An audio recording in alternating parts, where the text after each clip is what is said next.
सर्वेभ्यः मम नमस्काराः। सुप्रभातम्। अद्य रघुवंशमहाकाव्ये पञ्चमे सर्गे 47तमं श्लोकं पश्यामः। तस्यैकनागस्य कपोलभित्योर्जलावगाः क्षणमात्रशान्ता वन्येतरानेकपदर्शनेन पुनर्दिदीपे मददुर्दिनश्रीः।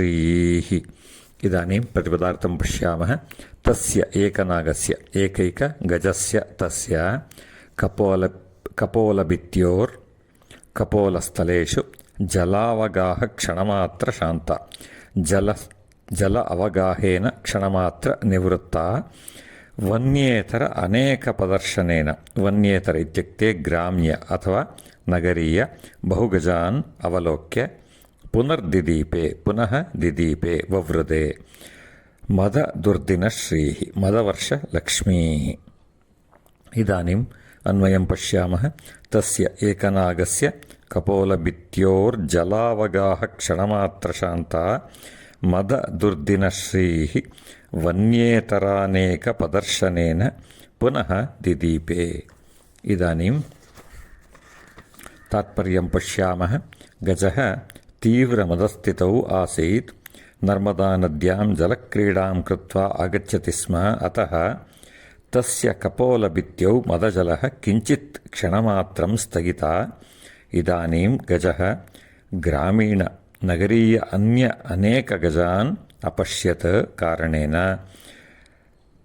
मदजलवर्षश्रीः पुनः दिदीपे। सर्वेभ्यः पुनः मम नमस्काराः। ಶುಭದಿನಂ.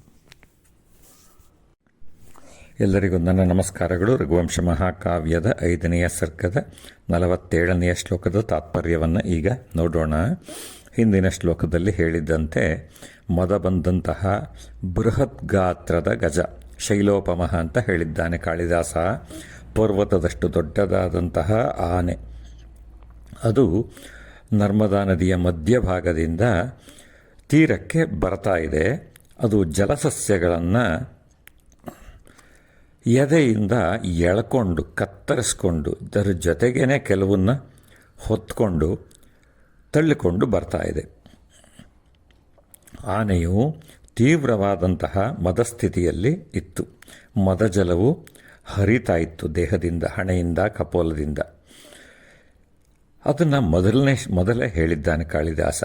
ಅಂದರೆ ಆನೆಯು ನೀರಿನ ಒಳಗೆ ಹೋಗಿದ್ದರಿಂದ ಮದಜಲದ ಆಸೆಯಿಂದ ದುಂಬಿಗಳು ಮೇಲ್ಗಡೆಗೆ ಸುತ್ತರಿತಾ ಇದ್ವು. ನೀರಿನ ಮೇಲ್ಗಡೆಗೆ, ನೀರಿನ ಒಳಗಡೆ ಹೋಗೋಕ್ಕಾಗಲ್ಲ, ಅದಕ್ಕೆ ಮೇಲ್ಗಡೆನೆ ಸುತ್ತರಿತಾ ಇದ್ವು.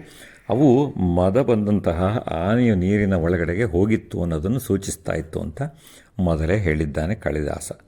ನೀರಿನಲ್ಲಿ ಬಹುಕಾಲ ಸ್ನಾನ ಮಾಡಿದ್ರಿಂದ, ಜಲಕ್ರೀಡೆಯನ್ನು ಆಡಿದ್ರಿಂದ ಆ ಮದಜಲವು ಎಲ್ಲ ಹೊರಟೋಗಿತ್ತು. ಕ್ಷಣ ಮಾತ್ರ ಶಾಂತ ಅಂತಂದರೆ ಸ್ವಲ್ಪ ಹೊತ್ತು ನಿಂತ್ಕೊಂಡಿತ್ತು. ಈಗೇನಾಯಿತು, ದಡದಲ್ಲಿ ಇದ್ದಂತಹ ಅಜನ ಸೈನ್ಯದ ಆನೆಗಳನ್ನು ನೋಡ್ತು. ಬಹಳ ಆನೆಗಳನ್ನು ನೋಡ್ತು. ಅವನ ಸೈನ್ಯದಲ್ಲಿ ಇದ್ದಂತಹ ತುಂಬ ಆನೆಗಳಿದ್ವು, ಅವುಗಳನ್ನು ನೋಡ್ತು. ಆದುದರಿಂದ ಆ ಮದಜಲ ವಶ್ರಶ್ರೀಹಿ ಅಂತಂದರೆ ಆ ಮದಜಲದ ಪ್ರವಾಹ ಪುನಃ ದಿದೀಪಿ ಅಂತಂದರೆ ಮತ್ತೆ ಪ್ರಾರಂಭ ಆಗಿಬಿಡ್ತಂತೆ ಮದಜಲದ ಪ್ರವಾಹ. ಸರ್ವೇಭ್ಯಃ ಪುನಃ ಮಮ ನಮಸ್ಕಾರಾः. ಶುಭದಿನಂ.